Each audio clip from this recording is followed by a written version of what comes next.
Hi, I'm Hector Garcia, and I want to share with you a video that I love, but wait, hang on. I don't have good light here. Hold on. Portable light. Same webcam, better light. My suggestion is you invest in light before you invest in a camera if you want to get into video making of any sort. This one may be a little bit too bright. Let's lower that. Nice. Anyway, I want to share a video with you that I really like. It's by Peter McKinnon, who's one of my favorite YouTubers. He's been in YouTube only for a couple of years, already over 2 million subscribers.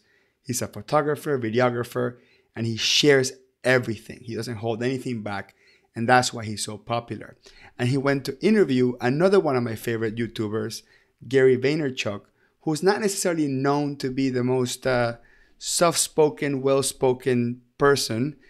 In other words, he tends to kind of like overreact with bad words a little bit, but it is sort of tough love. You know, he uses it to create. Anyway, I don't want to give it up. Let me play it for you, and I'll add a link to it below, and I'll kind of tell you my thoughts about it because I think it's really cool. This is the question. This is what I want some knowledge on. Yes. Before I started YouTube, before like this whole career of mine kind of exploded, Yes. all of my friends, or a good portion of them, all said to me, don't bother with YouTube. It's way too saturated. You've missed the train. You're nearly 30. You should probably focus on something that actually has a longevity with regards to a career. Something practical, something that you're gonna actually be able to sustain and support a family with. You've missed the boat, was the key word. You've missed the boat. Yes. So I'd love for you to just give me like 2 minutes. I'm gonna time you, 2 minutes of why you think that's bull. So it's funny to me, you know, it's not necessarily like bullshit or not bullshit. I think first of all, the number one thing I would tell every single person watching this, pay very close attention to who's giving you the advice. My guess was the friends that were giving you that advice were the ones that gave up on their ambition and offense at that point of their life, and subconscious bias. It's not like they're bad people. The misery loves company thing is not evil, it's subconscious. I would argue that YouTube and going after a career as an influencer on Instagram, YouTube, or Facebook, or Twitter right now in 2017, 18, 19 is actually way more practical than most people realize. I just don't think your friends are that smart. And when I say that smart, I mean in a very narrow thing. They might be geniuses at baking cookies. They might be incredible mathematicians. But when people speak about opportunity on YouTube, when it's still grossly underpriced, or Facebook, or Instagram, or podcast, they're not experts in communication. Brother, Yeah. they're not experts in communication. Yeah, 100%. Like, when I tell you something about the New York Jets, that's a good idea to listen to me. When I tell you something about radishes, bad idea. Pay the attention to who's giving you the advice. Who's giving the advice? And more importantly, if you live your life where you're comfortable taking somebody else's point of view on how you should live your life, you deserve to lose. So, it's bullshit because your friends aren't experts in comms. Yeah. It's bullshit because when you listen to outside voices, you're always going to regret it. My question is very simple. Would you rather appease the inconvenience right now in the short term, or do you want to sit around as a 78-year-old and regret how you lived your life? That's the basic question. Are you willing to take the short-term lack of pain by conforming to the system? Or do you actually want to do something with your life? Because this internet thing, the fact that there's 3 cameras in this room right now, the fact that 1 million people almost on Instagram follow you, like that, this is available. There is so much abundance in the system. Everybody can get theirs. Some will get billions, some will get millions, some will get hundreds of thousands.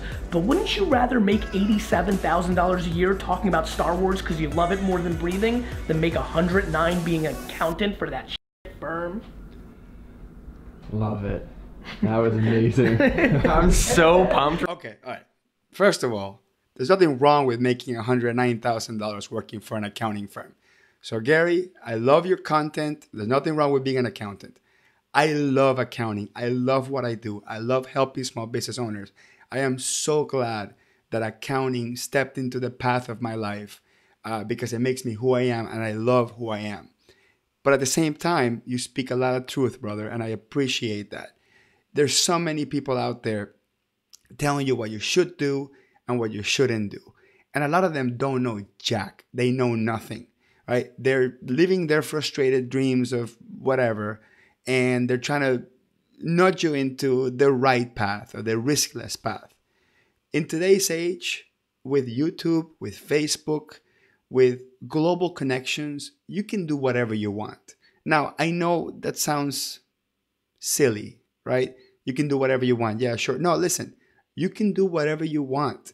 If you do something that you truly, truly love and you put your effort into it, you work hard at it, you forget about what anybody else tells you, forget about the feedback, forget about that you have 1 subscriber, 2 subscribers, 1 people watching you. Only your mom hits likes to your stuff. Who cares? If you're passionate about something, just go out there, share it and share it and share it. Don't lose focus, don't lose sight. Of course, if you have a full-time job, keep your full-time job, but always aim for that. If you want to share something with the world, whatever it happens to be, accounting, QuickBooks, cooking, life lessons, parenting lessons, if you have something great to provide to someone else, that someone else will eventually find you. And forget about what anybody else is telling you, that what you should do and what you shouldn't do, about what works and what doesn't work. I've been doing YouTube videos for 5 years. If I had gone back to the Hector from 5 years ago and I would have told them that you will only have 25,000 subscribers 5 years later, I probably would not have done it. Hey, I started this because I thought I was going to get to 100,000 subscribers because I thought I was going to be a full-time YouTuber. And it didn't turn out that way. I have my full-time job. I run my business. I deal with my clients. And I also have my YouTube channel. And my YouTube channel is like my 5th child. And I love it. And I love interacting with people. I love when people email me saying, Hector, you've influenced me. I'm a better business owner. I'm a better accountant because of you. And that's what it's all about. And as long as you stay true to what you believe in, and you do it and do it and do it and block out the outside noise, you are going to be successful. And if you're gonna listen to negative people dragging you down, then he's right. Then at that point you deserve to lose. But a winner means that you, in your mind, call yourself a winner by achieving what you're set out to do. And what you are set out to do should be sharing something with the world. Not making money, and yes, making money is great, but not making money, not being famous, not getting sponsors, whatever. You create something because you love it, and you do it over and over and over, and you give, and give. Forget about receiving something in return. But you know what? The world, it's really awesome.